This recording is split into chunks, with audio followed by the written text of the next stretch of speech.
Hi guys, i-flex ko lang po itong cabbage ko sa paso. Ayan po, tingnan nyo po ang aking cabbage sa paso. Ayan po, tingnan nyo. Yan. Tingnan nyo po. Nag-i-start na mag-develop siya dyan ng cabbage. Tapos may ipakita pa po ako sa inyo na iba.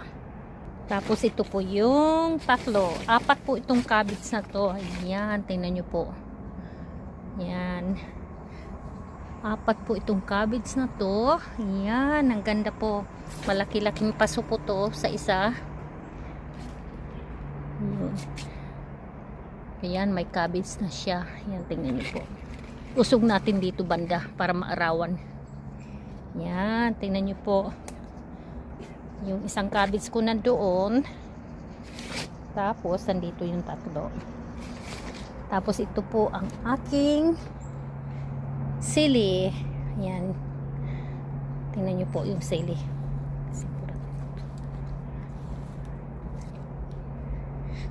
Cow horn. Yung sili na to.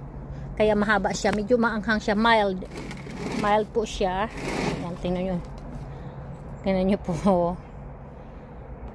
Ang daming bunga. Tingnan nyo po. Oh. Ayan.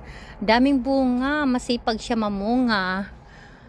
Mahaba. Mild po ang flavor niya, hindi masyadong maanghang. Masarap po siya pang sinigang.